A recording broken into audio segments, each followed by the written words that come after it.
चालू हो जाता है।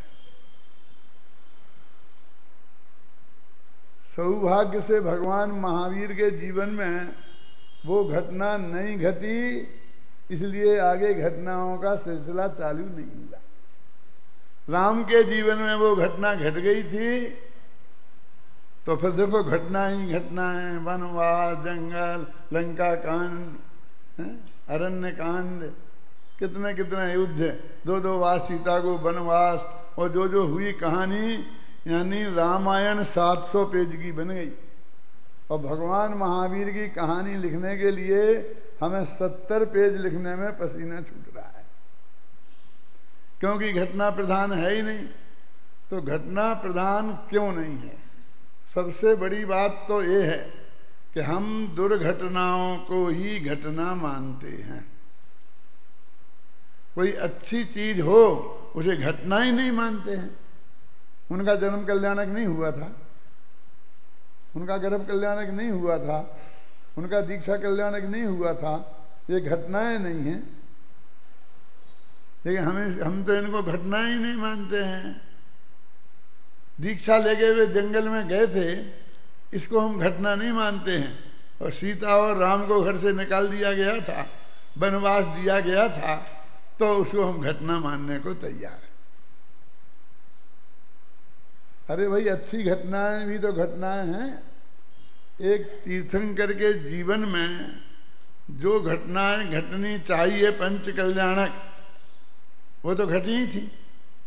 एक बात मैं आपसे पूछता हूं, राग का घटना कोई घटना नहीं है? तो उनके जीवन में से राग देश घटे थे कि नहीं घटे थे? रागी से वीतरागी हो जाना, अल्पज्ञ से सर्वज्ञ हो जाना, साधारण मनुष्य से भगवान हो जाना, ये कोई घटनाएं नहीं है। ये तो ऐसी घटनाएं हैं जिससे आत्मा परमात्मा बन जाता है। लेकिन हम उन्हें घटना मानने को तैयार नहीं है। हमें तो चाहिए कि सीता का अपहरण हो जाए, एक रावण हो, और क्या क्या हो, समझ लीजिए। जब तक कोई खलनायक नहीं हो, है ना, तब तक हमें कोई कहानी जैसी ही नहीं लगती है। दुर्घटनाओं को ही घटना माने। तो मैं आपसे पूछना चाहता हूं कि दुर्घटनाएं पुण्य के उदय से घटित होती हैं कि पाप के उदय से? आप सोचो भाई, पाप के उदय से होती है ना। सीता का अपहरण हुआ, राम को जितने जंगल में कष्ट भोगने पड़े, तो ये कोई पुण्य के उदय से भोगने पड़े होंगे या पाप के उदय से? अभी धर्म की चर्चा एक तरफ रखो, क्यों कि साहब ये पुण्य की बात ही नहीं करते हैं, इसलिए मैं पुण्य से ही बात शुरू कर रहा हूं। तो पाप के उदय से दुर्घटनाएं हमारे जीवन में घटती हैं। तो किसी व्यक्ति के दुर्घटनाएं जीवन में नहीं घटी, तो उसका क्या अर्थ है? कि उसके पाप का उदय नहीं है, वो पापी नहीं है, वो धर्मात्मा है, यही अर्थ होता है ना। तो इसमें महावीर का क्या अपराध है कि उनके जीवन में घटनाएं नहीं घटी? हम इस बात के लिए रो रहे हैं कि उनके जीवन में घटनाएं क्यों नहीं घटी। अरे लोग कहते भाई बचपन में तो घटती ही हैं। बचपन में किसके घुटने नहीं फूटते, किसके दांत नहीं टूटते? उपद्रवी होते हैं ना बालक, कुछ ना कुछ उधम करते हैं, तो ऐसा होता ही है। तो महावीर के जीवन में भी घटी होंगी जब वे बच्चे होंगे, लेकिन आचार्यों ने लिखी नहीं। क्यों नहीं लिखी? तो इस पर रिसर्च होना चाहिए कि आचार्य भी तो रूखे थे, उन्हें भी तो राग रंग में कहाँ रस था। नागा बाबा क्या लिखते हैं?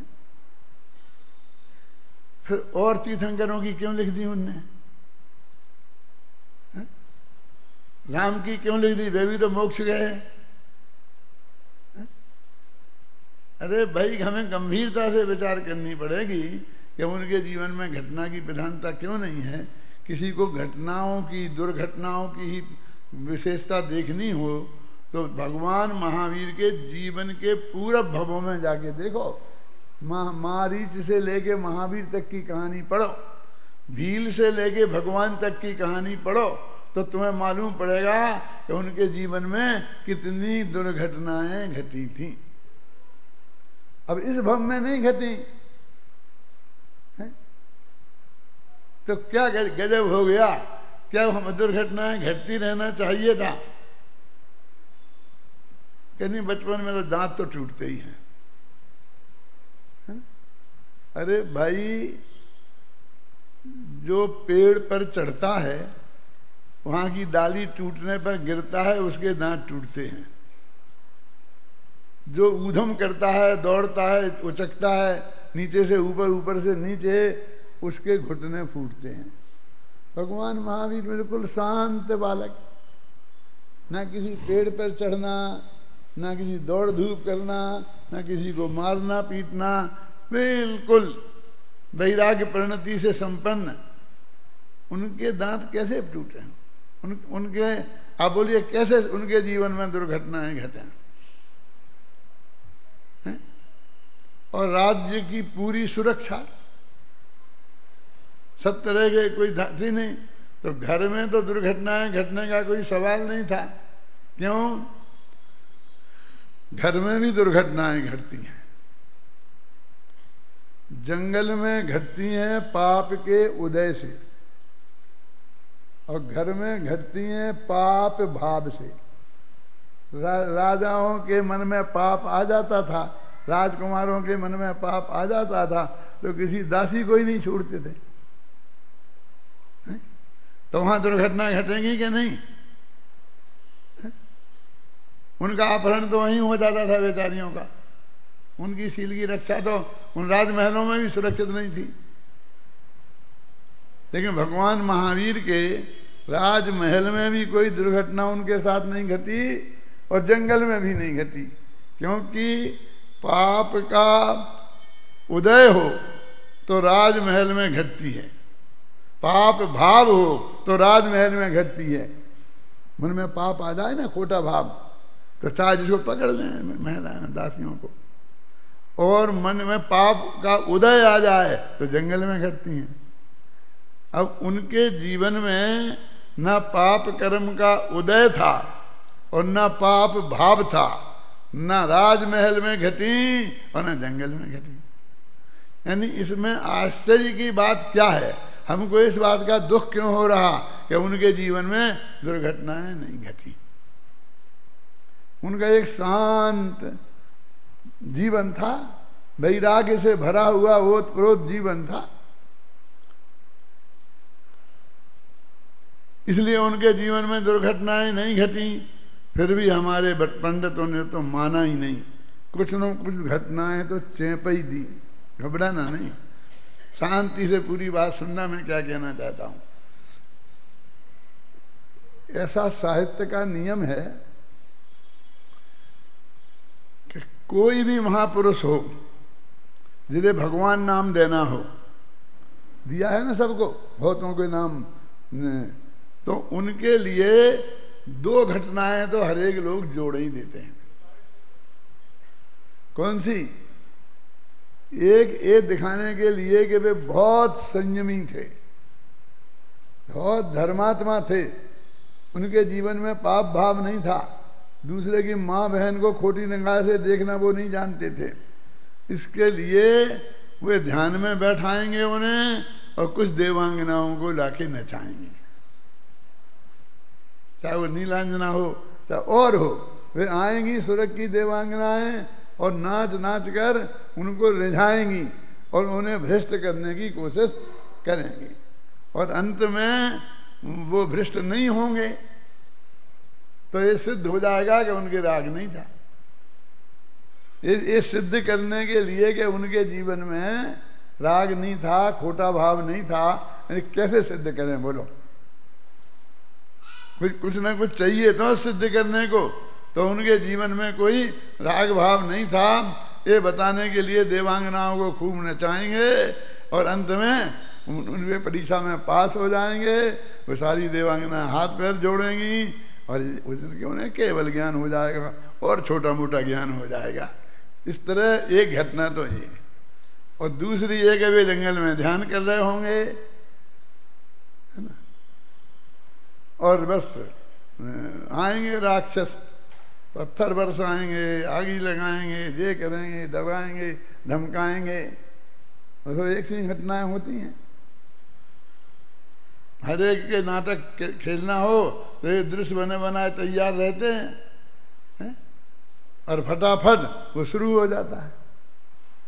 देखो भगवान महावीर का पंचकल्याण कोई करने को तैयार नहीं है, और आदिनाथ का सब करने को तैयार है। क्यों भैया? क्यों? कम से कम एक नीलांजना का नेतृत्व तो देखने को मिलेगा। इसमें तो कुछ है ही नहीं। अब एक नेमिनाथ भी चल पड़े हैं। क्यों? उनमें तो राग रंग दिखाने को क्या है, वे तो भाई बैरागी हो गए ना, शादी तक नहीं की, फेरे भी नहीं पाड़े, लेकिन हमारे पंडितों ने निकाल लिया रास्ता। अभिनंदन जी, आप नहीं घबराना, आपसे नहीं कुछ कह रहा हूं। तुम नहीं सही, तुम्हारे साथी सही, उनने रास्ता निकाल लिया। नेमिनाथ की बारात निकालेंगे। क्यों? और उसमें एक बहुत बढ़िया जुलूस, लंबा लंबा, रास्ते में लोग खाना खिलाएंगे, वेव कराएंगे, 4 घंटे का, एकदम राग रंग के पोषण के लिए बढ़िया। क्या करेंगे? राजुल के माँ बाप की एक सभा लगाएंगे, क्योंकि उनको भी तो चाहिए ना, उनने भी तो लाखों रुपया दिए हैं, तो उनसे भी कहलाएंगे वहाँ के राजकुमार अच्छे हैं, वहाँ के राजकुमार अच्छे हैं, वहाँ की राजधानी उनका बेटा अच्छा है। आता जाता तो कुछ है नहीं, नाराज मत होना। वो ऐसे ऐसे राजाओं के नाम लेंगे जो उस काल में हुए ही नहीं, और ऐसे राजा जो उस काल में हुए थे उन्हें पता ही नहीं है। एक कमरे में बैठ के और संवाद लिख दो तो फटाफट लिख देंगे कि वो राजा अच्छा है, वो स्वास्थ्य उसका कमजोर है, उसका ये है, उसका ये है, इसका ये क्या है। खेल तमाशा करते कि नहीं करते? मेरा कहने का मतलब वो राग रंग के लिए स्थान निकालेंगे। अब महावीर के बेचारे में क्या है, उसमें कहीं निकालने की गुंजाइश ही नहीं है। ना देवांगनाओं को नचा सकते हैं। क्यों? इसलिए ना जो महिलाएं हमारी हैं ना पूजा पाठ में बैठने वाली, ना उन्हें कुछ मजा आता है। थोड़ा बहुत नाचने का मौका उन्हें भी तो मिलना चाहिए, और ना पुरुषों को आता है। स्वाहा स्वाहा करते रहते हैं। अरे भाई तीर्थंकर का है की बात है, तो तीर्थंकर के में वैराग्य नहीं होगा तो किसके में वैराग्य होगा? फिर किसका बताएंगे हम? इसमें दुख की क्या बात है कि तीर्थंकर का जीवन घटना प्रधान नहीं है, चाहे वो वन में हो चाहे जंगल में हो, एकदम शांत प्रकृति के। और जैसे कि मैंने कहा कि पूरब भव में तो कितने कितने दुर्घटनाएं उनके साथ घटी ही हैं। ये सारा जगत दुर्घटनाओं को भी घटना मानता है, और फिर कहता है कि भगवान महावीर के जीवन में कोई घटनाएं नहीं है, तो लिखें क्या? हमारे लिखने के लिए कुछ ना कुछ तो चाहिए। उपन्यास लिखना है तो थोड़ा सा राग रंग तो उनमें उसमें होना, कहानी लिखनी है, काव्य लिखना है तो उसमें श्रृंगार रस का वर्णन तो चाहिए।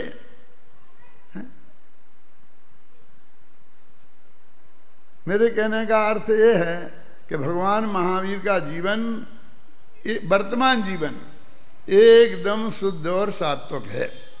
अब मैं कहता हूं तुमको यदि राग रंग ही देखना है तो पूरब भव में जाके देखो, तो वहीं पर उस सभा में ही उन्होंने कहा कि वो पूरब नहीं, गप्पें सी लगती हैं, आचार्य ने लिख दिए कुछ भी। अभी ये लोग किताबें लिखेंगे जिन्हें हमारे तीर्थंकरों के पूरब भव की कहानियां गप्पें जैसी लगती हैं। बोलो, अब धर्म उनके लेख से और उनके भाषणों से चलेगा, और जो ये सलाह करेंगे कि राग रंग लगाओ उसमें। अरे भाई ये पूरब भव का बहुत महत्व है। क्या महत्व है? ये महत्व है कि हम एक दूसरे से घृणा करते हैं, हिंदू मुसलमान से, मुसलमान हिंदू से, हैं जैनी अजैनियों से, अजैनी जैनियों से घृणा करते हैं ना, और किसी से राग करते हैं, किसी से द्वेष करते हैं। तो हमारी उन कहानियों में क्या लिखा कि एक आदमी हिंदुस्तान से मरकर और पाकिस्तान में पैदा हो गया। अब तो तुमको तो बहुत बुरा लगता है, वो पाकिस्तान में क्यों पैदा हो गया, वो पाकिस्तान तो ऐसा है, पाकिस्तान तो वैसा है। अरे भाई, जो तुम्हारे हृदय में पाकिस्तानियों के प्रति इतना द्वेष है, वे उस देश को कम करना चाहते हैं कि जो तुम आज अपने बेटे को भड़का रहे हो पाकिस्तान के विरुद्ध, उन्हें मारने की कह रहे हो, बम फेंक दो ऐसा बोल रहे हो, कल तुम मर गए, पाकिस्तान में पैदा हो गए, वो तुम्हारा बेटा तुम पे ही बम फेंकेगा, सोच लो। यानी वो ये बताकर कि ये कोई परमानेंट नहीं है कि तुम हिंदुस्तानी हो तो हिंदुस्तानी ही रहोगे। ये तो अपने शास्त्रों में आता है ना, इतनी बातें तो आपने सुनी होंगी ना, ये मैं समय साथ नहीं सुना रहा हूँ, ना कोई गाथा सुना रहा हूँ, लेकिन ये तो आपने सुनी है ना कि वो यहाँ से मर के वहाँ हो गया, ये दिल्ली से मर के लाहौर हो गया, तो लाहौर पाकिस्तान हो गया ना। तो वहाँ हमको घृणा नहीं करना चाहिए किसी दूसरे देश वाले से, अहिंसा का वातावरण रखना चाहिए, ये शिक्षा नहीं मिलती है। और अपने यहाँ ये लिखा है कि देव मर के कुत्ता हो जाता है और कुत्ता मर के देव हो जाता है। अब हमारे विद्वान कहते हैं नहीं नहीं, देव को कुत्ता मत बनाओ, हमको ये अच्छा नहीं लगता है, तो कुत्ते को देव बना दे। हाँ बना दो तो कोई खास बात नहीं है। अरे भाई कि तुम कुत्ते के साथ जो कुत्ते जैसा व्यवहार करते हो, वो कह रहे एक कल कुत्ता मर के सेठ होगा और तुम मर के कुत्ते होगे और तुम उसे घर में जाओगे कुछ खाने पीने, वो डंडा मार मार के तुम्हें भगाएगा। क्यों? कुत्तों से इतनी घृणा क्यों करते हो? हैं? एक कुत्ता सेठ बन सकता है, तो ये बताकर किसी से हम घृणा का व्यवहार नहीं करें। सब आदमी समान हैं, पशु पक्षी भी जीव हैं। ये शिक्षा मिली कि नहीं मिली इस कहानी से? जो प्रभव की गप लगती ना तुम्हें, गप ही सही, लेकिन इससे कुछ सीखने को तो मिला, कुछ हमारे जीवन में सद्व्यवहार तो आया। तो इसको वो तो चाहिए ही नहीं, इसको तो राग रंग चाहिए, नाचना गाना चाहिए, ये आना चाहिए, तो वहाँ भी बैठ के पाप कमाए, ये चाहता है। तो ये ऐसा नहीं है।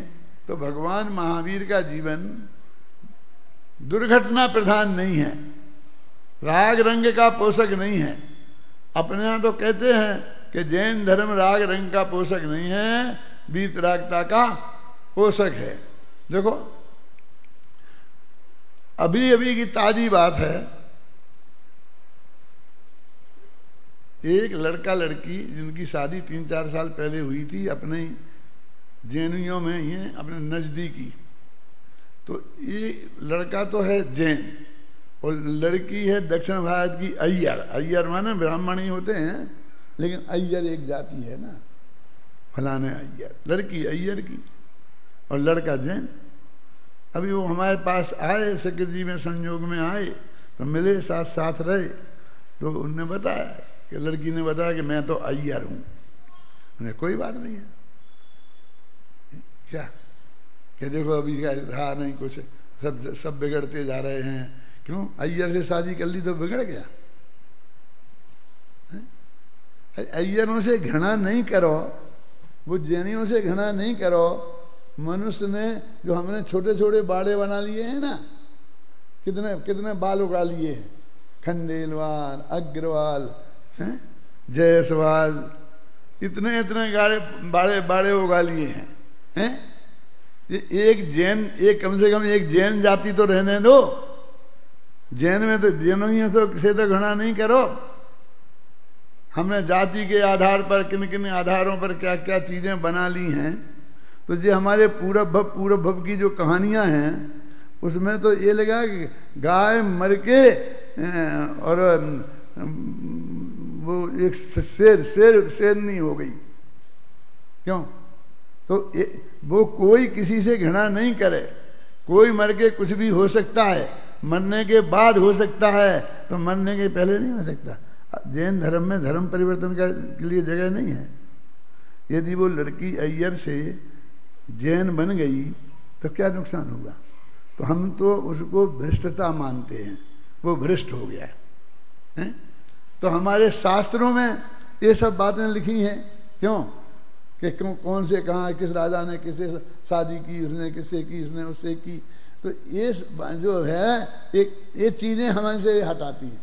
ये वर्तमान योग के जो कहानी किस्से हैं, जैसे तुम कहानी किस्से कहते हो, उनने हमारे लिए एक बहुत मार्मिक चीज़ सिखाने की कोशिश की है। तो उन चीज़ों को देखो आप पूरा प्रभम में। ऋषभदेव के सगे पोते, देखो अब समझना उस व्यक्ति को कि जो तीर्थंकर का पोता और चक्रवर्ती का बेटा मारीच था ना, और इतने अच्छे परिणाम कि अपने दादा के साथ दीक्षा ली। ऋषभदेव ने दीक्षा ली तो उनने भी दीक्षा ले ली। बाप ने नहीं ली, भरत चक्रवर्ती ने। और उसके बाद 96,000 शादियां करी भरत चक्रवर्ती ने, आप जानते हैं। ये आपको मालूम है कि जब भरत चक्रवर्ती की 96,000 शादियां हुई थी, तब वे कितने वर्ष की उम्र के थे? ये कोई को पता नहीं होगा, किसी को जानने की जरूरत नहीं है। उनकी कुल उम्र कितनी थी? 84 लाख पूरब की है, 83 से 83 लाख पूरब की।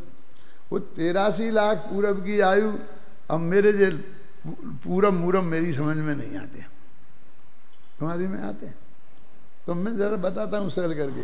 अपन तो गणित सीखते हैं ना, तो उसमें समझ लो 1 लाख पूरब माने 1 बरस है ना। तो कितने हुए? 83 बरस के, माने उनकी कुल उम्र 83 बरस की थी। माने 83 बरस में आदमी उसमें बुजुर्ग होकर के गुजर जाते थे।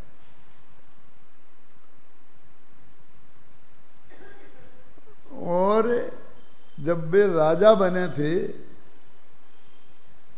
तब 63 लाख पूरब के हो चुके थे। मैंने 83 में 63 वर्ष के हो गए थे। जवान थे के बुढ़े? सोचो आप, पढ़ाई नहीं किसी ने ढंग से, हम क्या करें? तो बुढ़े हो गए थे।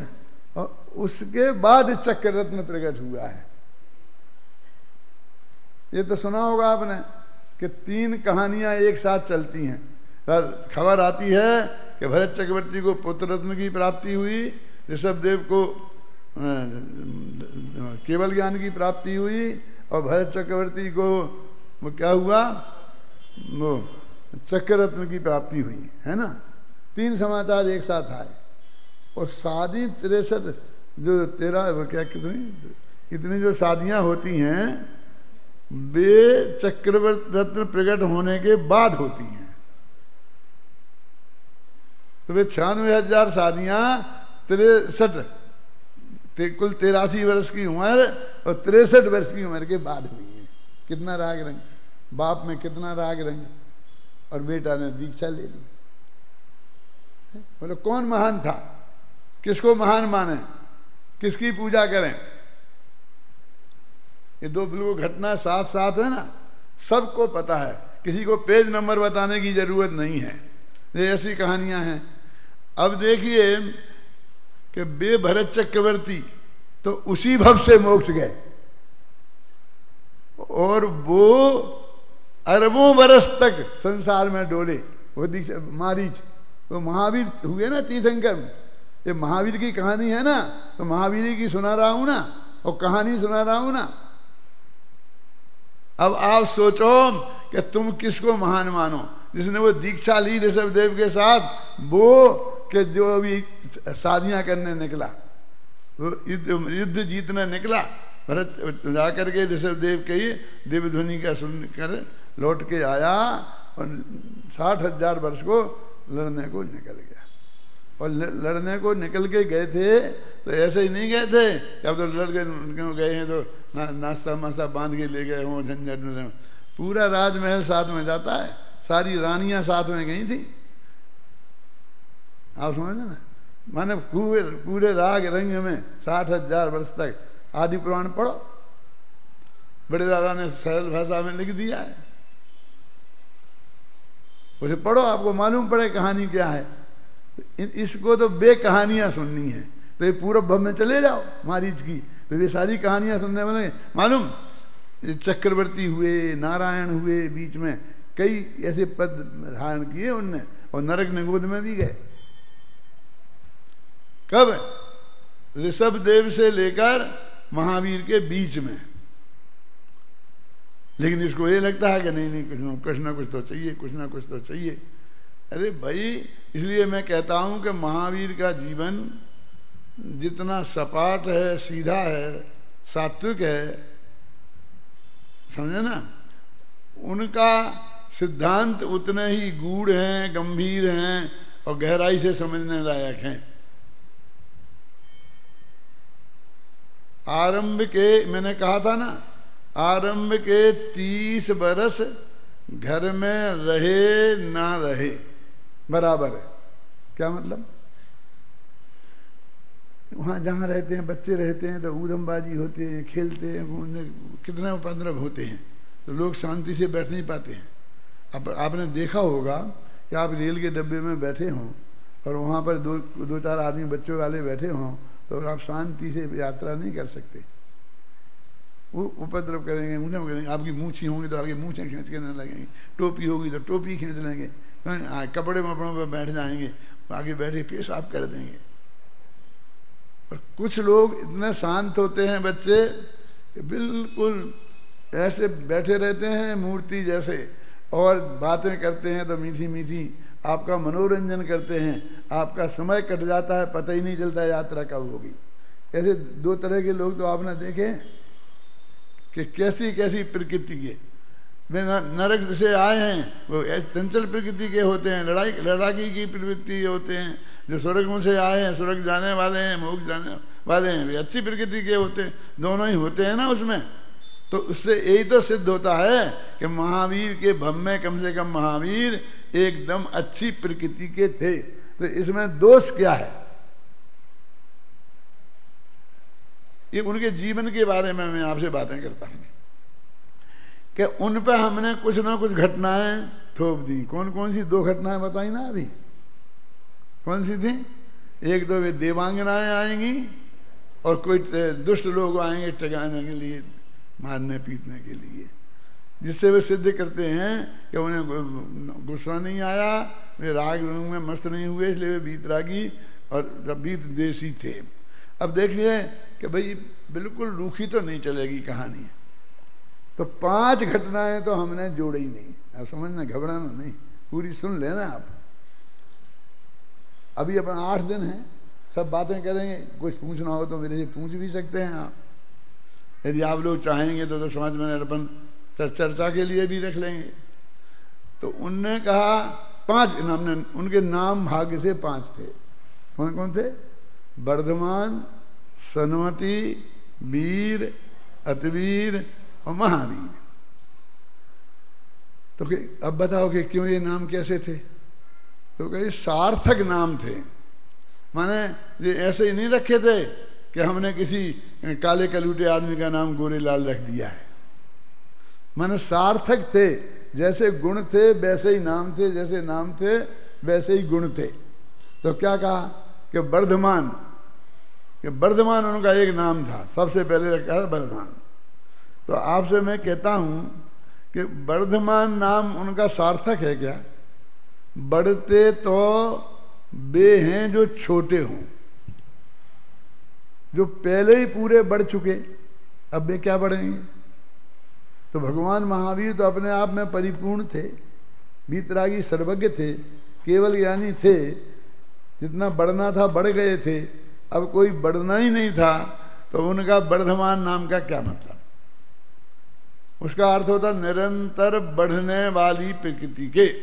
वर्धमान माने बढ़ने वाले। तो जो महावीर पूरे बढ़ चुके उन्हें वर्धमान कहने का क्या मतलब। दूसरा नाम है सन्मति। सन्मति का क्या अर्थ होता है? अच्छी बुद्धि जिनकी है, खोटी बुद्धि नहीं है, सन्मति। तो ज्ञान 5 प्रकार के होते हैं, मति ज्ञान, श्रुति ज्ञान, अवधि ज्ञान, मनापर्य ज्ञान और केवल ज्ञान। सुना आपने? तो पहला ज्ञान है मति ज्ञान, और वो 2 प्रकार का होता है, सन्मति और कोमति। अब वे भगवान महावीर केवल ज्ञानी थे क्या मति ज्ञानी? ये तो केवल ज्ञानी थे ना, अपने महावीर भगवान केवल ज्ञानी थे ना, अपन सब मानते हैं। तो केवल ज्ञानी को मति ज्ञानी कहना और फिर सुमति कहकर हम जैसे बहुत बड़ा उपाधि दे दी उन्हें। केवल ज्ञान बहुत बड़ा ज्ञान है, लोकालोक के सारे पदार्थ उसके ज्ञान में प्रति समय झलकें, उसका नाम है केवल ज्ञान। और मति ज्ञान वो भी छोटा मोटा, वैसे जैसे आप हमें भी है मति ज्ञान, तुम्हें भी मति ज्ञान है। मति ज्ञान तो सबको है, अनादि से है। जब निगोद में थे तब भी थे भाई साहब मति ज्ञान। जब हम गाय भैंस कुत्ता बिल्ली थे तब भी मति ज्ञान तो था। तो केवल ज्ञानी को मति ज्ञानी नाम देना और फिर उसकी कहना है बहुत बड़ी बात थी कि एक मुनिराज ने उन्हें देखा तो उनकी शंकाओं का समाधान हो गया। ऐसा माना जाता है कि तीर्थंकर के देखने मात्र से समाधान हो जाता है। तो मुनिराज ने उन्हें देखा दूर से। गृहस्थ अवस्था में मुनिराजों को तीर्थंकर नहीं मिलते हैं, क्योंकि तीर्थंकर भी किसी को नमस्कार नहीं करते। तो मुनिराजों को नमस्कार नहीं करेंगे और मुनिराज भी गृहस्थों को नमस्कार नहीं करते, तो वे उन्हें नहीं करेंगे, कौन किसको करेगा? तो मिलते ही नहीं है साथ में। जब तक वो दीक्षा नहीं ले लेंगे तब तक मुनिराजों का मिलना ही नहीं होता। तो कहते दूर से देख के उनकी शंका का समाधान हो गया, तब से उनका नाम सन्मति रख दिया। एक आदमी की शंका का समाधान हो गया तो आपने नाम रख दिया, और समोसन में बैठकर लाखों लोगों के जीवों की शंका का समाधान किया, उसकी बातें ही नहीं करते हो। सन्मति की फिर और लगाओ, वीर, अतिवीर, बहुत ताकत वाले। बस खत्म करूँगा जल्दी, ज़्यादा नहीं है भैया, विकल्प मत करो ज़्यादा, आपको मज़ा आएगा भविष्य में तो लंबा भी करूँगा नहीं आएगा तो फिर मैं संक्षेप में कर दूंगा, और क्या है मेरे को। और कहते पोथी 3 प्रकार की, छोटी बड़ी मझोल, और जब जैसा मौका लगे तब तैसी दी खोल। चिंता की बात नहीं है। तो उन्होंने वीर, क्योंकि एक हाथी ने उपद्रव किया, बाजार में दुकानों को तोड़ मोड़ डाला, देखा लोगों पैरों से कुचल दिया, सबने बहुत कोशिश की लेकिन हाथी को काबू में नहीं कर पाए। तो महावीर आए और उन्होंने हाथी को काबू में कर दिया, तो उनका नाम रख दिया अतिवीर, महावीर। क्यों? क्या भाई, एक जानवर को बस करने से कोई अतिवीर हो जाता है, महावीर हो जाता है? तो ये महावत तो 24 घंटा बस में रखता है उसे, हैं?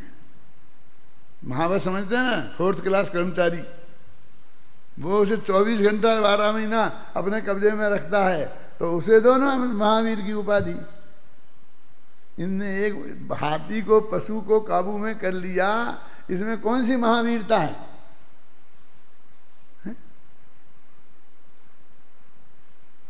हो सकता है कि एक बालक राजकुमार को हाथी में बस करना कोई बड़ी बात हो, और जनता ने तब उनको किया होगा जब वो बच्चे थे, और तब उन्हें हाथी को बस में किया था, तो उन्हें महावीर की उपाधि दी होगी। जब अपन लोग पढ़ते हैं ना, तो अपन को भी बहुत पुरस्कार मिलते कि नहीं मिलते हैं? अच्छा कि नंबर आ जाते हैं तो 1st क्लास, 2nd क्लास, कितने कितने क्लास हो जाते कि नहीं, तो उस वक्त अच्छे लगते हैं।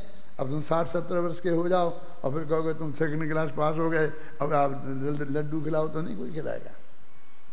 तो महावीर के लिए एक हाथी में बस करना, एक सांप को बस में करना, और उन्हें ये उपाधियां दे देना समझदारी का काम है। सपेरे हमेशा सांपों को बस में रखते हैं और महावत हमेशा हाथियों को बस में रखते हैं। यदि उपाधि देनी है तो सपेरों को दी जानी चाहिए हैं और महावतों को दी जाना चाहिए, लेकिन आज तक किसी ने महावत को और किसी सपेरे को वीर अतिवीर की उपाधि नहीं दी।